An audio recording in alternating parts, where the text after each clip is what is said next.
सत श्री अकाल जी, मैं ਤੁਹਾਡਾ ਆਪਣਾ ਗਿੱਪੀ ਗਰੇਵਾਲ ਪਹੁੰਚੇ ਹੋਏ ਹਾਂ ਜੀ ਅਸੀਂ ਪਾਕਿਸਤਾਨ।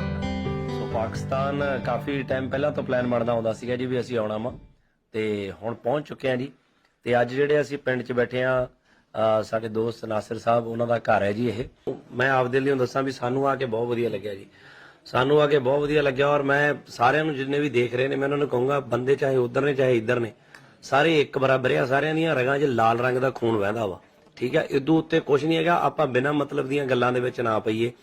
ਜਿਹੜੇ ਆਮ ਇਨਸਾਨ ਨੇ, ਬਾਬਾ ਜੀ ਨੂੰ ਮੈਂ ਆ ਕੇ ਮਿਲਿਆ, ਮੈਨੂੰ ਸਹੁੰ ਲੱਗੇ, ਮੈਨੂੰ ਇਦਾਂ ਲੱਗਿਆ ਵੀ ਮੇਰੇ ਆਪ ਦੇ ਦਾਦੇ ਪੜਦਾਦੇ ਮੈਨੂੰ ਆਪ ਮਿਲੇ ਨੇ।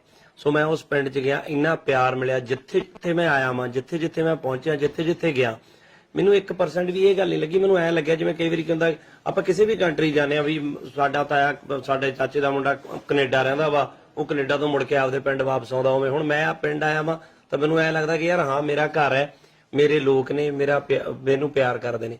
ਸੋ ਮੇਰੀ ਰਿਕੁਐਸਟ ਆ ਸਾਰਿਆਂ ਨੂੰ ਕਿ ਜਿਨ੍ਹਾਂ ਦੇ ਰਿਸ਼ਤੇਦਾਰ ਜਾਂ ਦੋਸਤ ਮਿੱਤਰ ਜਾਂ ਇੱਧਰ ਜਾਂ ਉੱਧਰ ਬੈਠੇ ਨੇ, ਆਪਾਂ ਨੂੰ ਆਪਸ ਦੇ ਵਿੱਚ ਭਾਈਚਾਰਾ ਵਧਾਉਣਾ ਪੈਣਾ ਵਾ। ਆਪਾਂ ਉਹੀ ਗੱਲਾਂ ਕਰੀਏ ਵੀ ਫਲਾਣਿਆਂ ਨੇ ਐ ਕਰਤਾ, ਉਹਨਾਂ ਨੇ ਐ ਕਰਤਾ। ਪਹਿਲਾਂ ਆਪਾਂ ਆਪਣੇ ਆਪ ਨੂੰ ਸੁਧਾਰ ਲਈਏ, ਆਪਣੇ ਆਪ ਨੂੰ ਚੀਜ਼ਾਂ ਸੈੱਟ ਕਰੀਏ, ਆਪਣੇ ਆਪ ਨੂੰ ਦਾ ਮੈਂਟਲ ਲੈਵਲ ਇਸ ਚੀਜ਼ ਲਈ ਸੈੱਟ ਕਰੀਏ ਕਿ ਆਪਾਂ ਇੱਕ ਦੂਜੇ ਦੇ ਭਾਈ ਭੈਣ ਆ। ਸਾਡਾ ਇਹ ਚੀਜ਼ਾਂ ਨਾਲ ਕੋਈ ਲੈਣਾ ਦੇਣਾ ਨਹੀਂ ਆ। ਦੇਸ਼ ਕੋਈ ਵੀ ਆ, ਕਿਤੇ ਵੀ ਜਾਂਦੇ ਆ, ਆਪਾਂ ਨੂੰ ਇਹ ਚੀਜ਼ਾਂ ਮਿਟਾਉਣੀਆਂ ਪੈਣੀਆਂ ਨੇ। ਔਰ ਬਾਬੇ ਦੀ ਕਿਰਪਾ ਦੇ ਨਾਲ ਇੰਨਾ ਵਧੀਆ ਹੁਣ ਮਾਹੌਲ ਬਣ ਰਿਹਾ, ਇਹਨੂੰ ਹੋਰ ਵਧਾਈਏ ਔਰ ਮਿਲੀਏ। ਮੈਂ ਤਾਂ ਜੀ ਆਇਆ ਕਰੂੰਗਾ ਤੁਹਾਡੇ ਕੋਲ, ਫੇਰ ਆਉਂਗਾ ਜੀ। ਮੈਂ ਕਿਸੇ ਬੰਦੇ ਦਾ ਜਿਹੜੇ ਹੁਣ ਇਹਨਾਂ ਨੇ ਕਿਹਾ ਵੀ ਉੱਠ ਕੇ ਸਾਰਾ ਟੱਬਰ ਰਾਤੋਂ ਰਾਤ ਸਾਰੇ ਪਿੰਡ ਖਾਲੀ ਕਰਕੇ ਜੀ ਕਹਤਾ ਵੀ ਕੈਂਪਾਂ 'ਚ ਚਲੇ ਜਾਓ। ਜਿਹੜੇ ਕੈਂਪਾਂ 'ਚ ਗਏ ਉਹਨਾਂ ਦਾ ਦੱਸੋ ਕੀ ਕਸੂਰ ਆ? ਉਹਨਾਂ ਦਾ ਥੋੜਾ ਕੋਈ ਕਸੂਰ ਸੀਗਾ, ਚਾਹੇ ਉਧਰ ਕੈਂਪਾਂ 'ਚ ਬੈਠੇ ਚਾਹੇ ਇੱਧਰ ਕੈਂਪਾਂ 'ਚ ਬੈਠੇ। ਕੈਂਪਾਂ 'ਚ ਬਹਿਣ ਵਾਲਾ ਤਾਂ ਪਤਾ ਵੀ ਨਹੀਂ ਸੀ ਵੀ ਅਸੀਂ ਕੈਂਪ 'ਚ ਬਹਿਣਾ ਵਾ, ਠੀਕ ਹੈ। ਉਹੀ ਮੈਂ ਕਹਿਣਾ ਵਾ ਵੀ ਜੇ ਹੁਣ ਕੋਈ ਚੀਜ਼ ਜੁੜ ਸਕਦੀ ਹੈ ਤਾਂ ਆਪਾਂ ਹੀ ਜੋੜ ਸਕਦੇ ਹਾਂ। ਆਪਾਂ ਨੂੰ ਹੀ ਇਨੀਸ਼ੀਏਟਿਵ ਲੈਣਾ ਪੈਣਾ ਵਾ। ਡੈਫੀਨੇਟਲੀ ਮੈਨੂੰ ਆ ਕੇ ਬਹੁਤ ਵਧੀਆ ਲੱਗਿਆ ਔਰ ਥੈਂਕ ਯੂ ਤੁਹਾਡਾ ਸਾਰਿਆਂ ਦਾ।